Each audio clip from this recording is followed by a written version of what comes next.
This is Christopher Stevick. When was the trestle first built? It was built in 1923. And who built it? Well, the PNSR built it, the Petaluma and Santa Rosa Rail. And they were actually, McNear created the PNSR with the City Council of Petaluma to compete with the then what we know as the NWP now, because there were plans by Donahue to bypass Petaluma's mill, take all that fertile fruit and goods from around Santa Rosa and Forestville and Bloomfield and take them down all the way to lower on the river. And McNear had to compete, and that would have killed our mills. We had river traffic, and our mills were based on being near the river and being able to load barges. And if you put a rail and pass Petaluma by, then you've hit the heart of our town. So the PNSR, the Petaluma and Santa Rosa Railroad, was an electric railroad. The cutting edge of technology at the time was electric. The reason electric railroads were cutting edge and fabulous technology over steam engines was because you could turn them on and drive them right away, and you could drive them downtown. That's why the PNSR could go downtown. You couldn't drive a steam engine downtown. They blow sparks, they spook cattle, they make a lot of noise, they travel in the middle of the night quite often, and people don't want them. So just a side note, whenever you see a Western and somebody says, I'm going to the railroad station, they don't step out of the front door of the hotel and see the tracks right there. They have to go over the hill, because nobody wants to be around those billowing, black smoke, spark-throwing, rattling noisemakers. And sometimes, it actually happened in Petaluma, the steam-powered locomotive would explode. Matter of fact, McNear was lucky to survive one of those explosions, and that's why he decided to go electric. So that's why it was built. The build of the trestle was made to transfer all of the milled goods that Petaluma had, all the grains, to get it to the horses, and the eggs to get to the horses in San Francisco, and the eggs to the people who were riding the horses and driving the wagons and building the houses to the 49ers. So a trade, an overnight trade, was developed by McNear to go to San Francisco to take them the grain that they needed, the potatoes, the eggs, the fruit, the apples, the mill to make the bread, the flour, and take it to San Francisco, and then bring back the products that San Francisco had to help make Petaluma a thriving metropolis. So it was a two-way shipping success. Overnight, twice a day. This is Petaluman Teddy Herzog, owner of Teddy Herzog Construction, and he likes to rebuild old homes from top to bottom. He also likes to kayak. Starting where the trestle is right there in the river, let's follow Teddy along and learn a few factoids about the river. Perfectly calm, nobody else is on the water. I got the whole thing to myself. It's pretty good on a Thursday morning.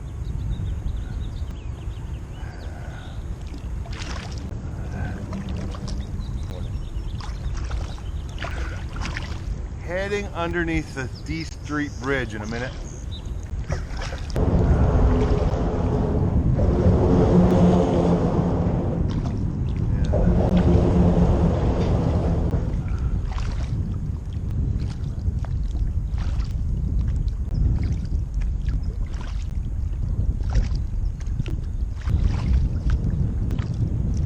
Kayaking down the Petaluma River. Thursday morning, about 9:30 a.m. It's just past high tide, so the current's definitely heading downstream now. I'm not much of a kayaker though. Carol did get me this super cool kayak. It's been a while since I've been out. If you know anything about kayaking, you can already tell I'm not much of a kayaker, but the breeze is going to blow me back to where I need to go, so it's not too difficult.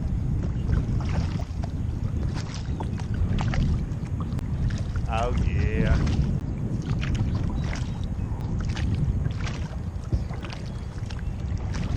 Sweet.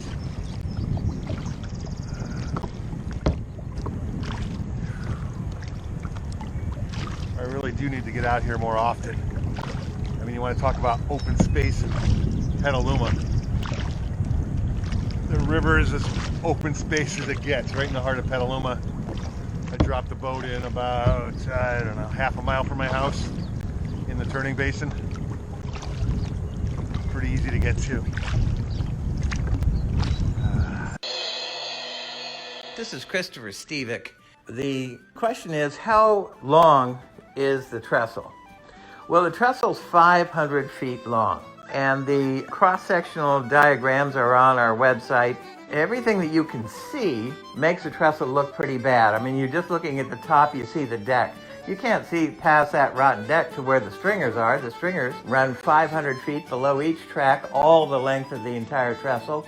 That's 1,000 feet of stringers, and each stringer is 18 inches square, bolted together. That's 1,000 feet of stringers, and they've been reviewed and looked at, and they've been found to be strong and structural. So if you were to put a boardwalk, which is what we're advocating, along that trestle, you'd create 10,000 square feet on the trestle itself, but then if you add the area right next to it, it'd be 20,000 square feet of downtown usable space. That would be a cultural center. It would be an attraction.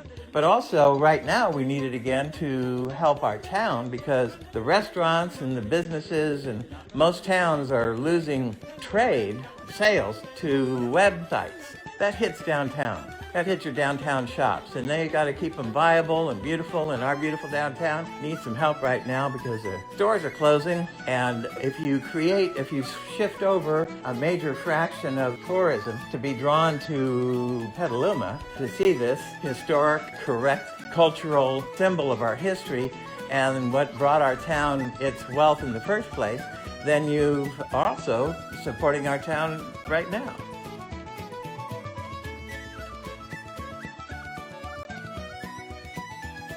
There are two very important points to the video that you're about to watch regarding the trestle.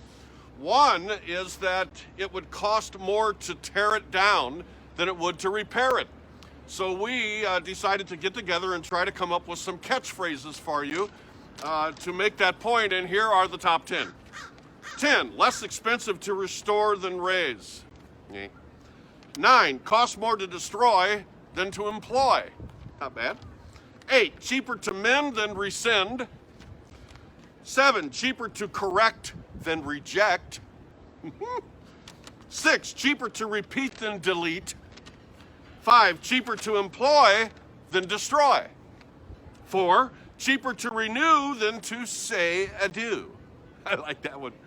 3, cheaper to renovate than obliterate. And 2, cheaper to keep than to bleep. And finally, number 1, drum roll please, cheaper to fix than nix. The Petaluma River Promenade organization was created to help draw attention to river-related groups, like those appearing here under this umbrella, so that more public attention will be given to turning around our neglected downtown Petaluma River turning basin. With the mayor's pledge to dredge program now financed and scheduled, this video will focus on saving the trestle, highlighting two very important points. 1, it will cost less to repair than to tear it down, as some observers have suggested. And 2, even though the foundation is still strong enough to support a full-on freight train, the finished renovation would only be targeted for pedestrian use today. So the first thing you want to do is watch this video created by the Save the Trestle team, and then we'll hear from one of their leaders. Long ago, Petaluma established itself as a major commercial shipping hub for the North Bay area. By the 1920s, the Petaluma Trestle and Spur Track was built along the river turning basin by the Petaluma and Santa Rosa Railway, which helped to make transporting goods easier. However, in the intervening years, as Petaluma transformed, the trestle was no longer used as a shipping point, but served a different purpose, as a community gathering place for various river-based festivals and events. Now, after many years of neglect, the trestle has fallen into a state of dilapidation and disrepair, and is no longer safe for pedestrian use along the river. Beginning in 2013, a groundswell of support has begun to save the trestle. An engineering study funded in part by the City and California Coastal Conservancy concluded that rebuilding the trestle as a pedestrian use area, like it once was, indeed is a viable project for our community. A design concept has been presented that will restore the structure and decking platform for safe pedestrian access. Transforming the trestle is a key element to completing the river park in the heart of Petaluma's downtown historic district. Its open space is sure to complement surrounding businesses and be a draw for tourists. The project will also include an educational component. Petaluma residents can, once again, enjoy biking and walking along our riverfront and participate in other community-based activities along their river.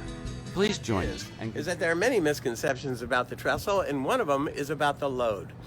We happen to have video of two 80-ton diesels and a 40-ton hopper, 280 tons, going across this trestle in approximately the same condition it is right now.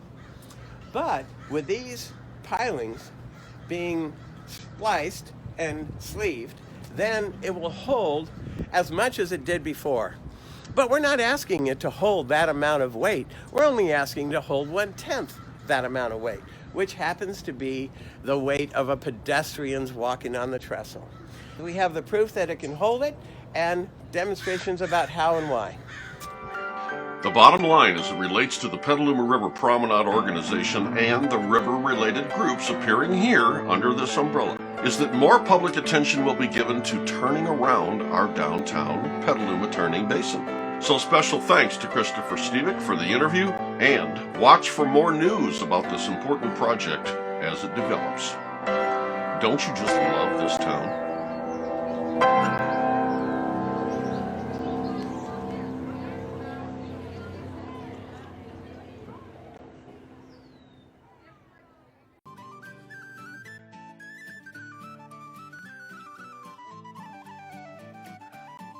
Okay, kids, this week's Trestle Factoid news includes the fact that you can tell your adults a dedicated Petaluma River Promenade Facebook page exists, where we search the internets for any information relating to the Petaluma River, and we post it in one place, so you can go there to get the latest news about activities pertaining to the 5 organizations that appear under the Petaluma River Promenade umbrella, and more.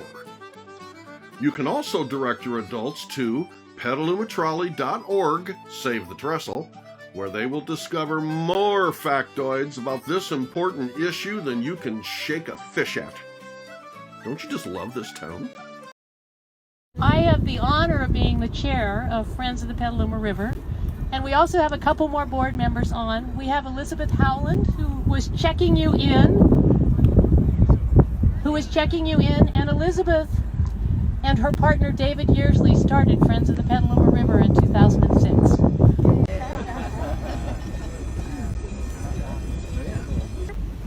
So yes, if you will look to the east side of the boat toward the mountains, Sonoma Mountain, we'll be passing the David Yearsley River Heritage Center, and I'm especially proud of this. My husband David was a naturalist and an outdoorsman. He loved the Petaluma Marsh. It was in his blood. That's the only way I can describe it. And it became a big part of my life. He always felt like there should be a central place in our community where we came together to celebrate this beautiful river and watershed. And shortly before, so he worked really hard with the city of Petaluma to restore this beautiful old barn, which had been moved here from downtown. It used to be a livery stable, so that we could have a gathering place. And so, as many of you know, we have the Rivertown Revival Festival out here. We have this wonderful piece of land to walk on and people to come and enjoy that's partnered with the city. We have free kayak and canoe rides on Sundays.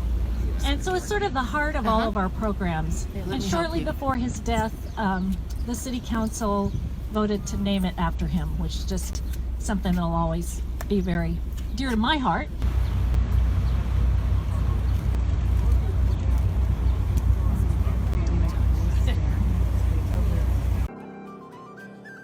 This is what the trestle looks like right now, kids, but guess what? The good news is that it will cost less to fix than to tear it down. Between 1986 and 1997, there were River Festival's kids that drew 200,000 visitors to celebrate river heritage on the Trestle. So please tell your adults' kids that this Trestle Factoid segment is designed to help teach Petalumans and tourists how Petaluma rail history and river ecology can enrich our lives by seeing our history and at the same time stimulate our economy by focusing on our waterfront and its commercial potential. This is Christopher Stevick. The question is, can it be saved or should we just tear it down? Well, let's consider the alternatives. If you were to tear down the trestle, it would be the cost of course, removing the trestle, tearing it down. Then you'd have to stack on top of that the cost of taking it to the dumps and paying number 2 hazardous waste for rail material, and that would be expensive. And then you'd have to go back and sheet pile some kind of ugly turn bank protective area and then backfill that area, and you'd be losing a large potential deck space for a boardwalk, and at the same time it would cost you as much to do all of that as it would be to simply save the trestle. This is Christopher Stevick. What can Petaluma citizens do to help?